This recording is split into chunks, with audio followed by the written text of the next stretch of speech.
Pati ang University of Makati pinagkakitaan din daw ni Vice President Jejomar Binay nung siya'y alkalde pa.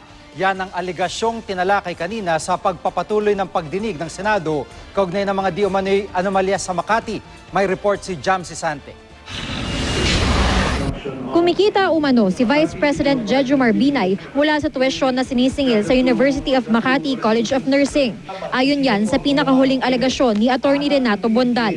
Sabi ni Bondal, noong mayor pa raw si VP Binay, pumasok ang lungsod ng Makati at ang learning institution na STI sa joint venture na Philippine Health Educators Incorporated o PHEI na siyang nangasiwa sa UMac College of Nursing.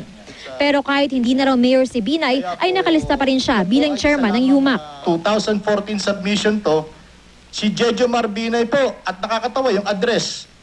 Ang address niya dapat sa Jojonat Palace do Coconut Palace, di ba? Pero ang address pa rin yung ginagamit niya, Office of the Mayor, 21st floor, Makati City Hall. Ba, kataka-taka, kasi anak niya na ang nakaupo doon. Ayon pa kay Bondal, ang hatian daw ng PHEI sa kita ng kolehiyo, 40% sa lungsod ng Makati, 40% sa STI at 20% sa isa sa incorporator sa si Dr. Jack Arroyo, na ayon kay Bondal ay isa sa mga domi ni Binay. Pamangkin umano ni dating Senador Joker Arroyo si Dr. Arroyo. Bakit siya kasama sa PHEI samantalang wala siyang kaugnayan sa UMac? Hindi siya opisyal ng University of Makati. At hindi rin siya opisyal ng STI o sa anumang nursing school o program.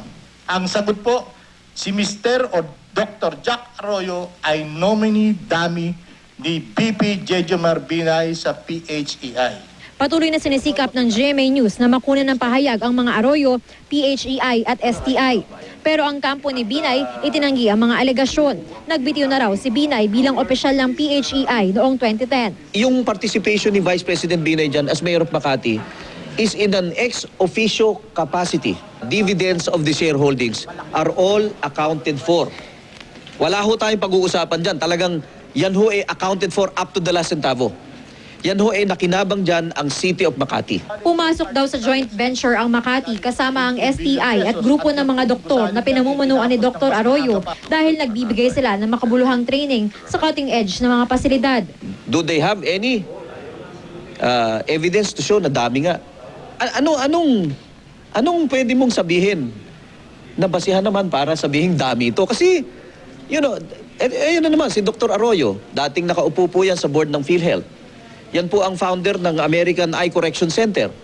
He is a prestigious and a successful ophthalmologist. Ang mismong chairman ng Senate Blue Ribbon Subcommittee, pinagsabihan din si Bondal na patunayan ang kanyang mga alegasyon. I have also mentioned that there is also an overprice in the building itself, Mr. Senator. Sige, sa next hearing, sana bigyan nyo naman ng substance yung alegasyon na yan. Apo. Sa overprice sa building. Apo. And then even yung allegation na yung nadami lang si Dr. Jack Arroyo, meron naman siyang mga investment talaga sa ibang businesses eh. So he is a doctor by profession but also a businessman. Iimbitahan daw ng subcommittee si Dr. Arroyo sa susunod na pagdinig. Bagamat may inilabas na panibagong issue ngayong araw, hindi pa rin tapos ang pagtalakay sa mga nakaraang alegasyon laban kay Binay. Nagsalita ang mayor ng Calauan, Laguna kung saan inilipat ang informal settlers sa Makati at mga nakatira sa Bliss Housing Project na ginawang Makati Friendship Suites. Naging emosyonal ang alkalde habang umaalma sa mga alegasyong matindi ang kahirapan ng mga residenteng nirelocate sa Calauan kaya kumakapit sa patalim ang iba. Huwag naman sanang bansagan ang aming bayan na pugad ng prostitusyon at krimen. Gaya ng narinig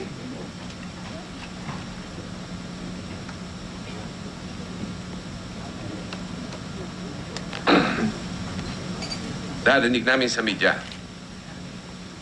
Naghihinanakit po ang aking mga kababayan. Paratang na ito.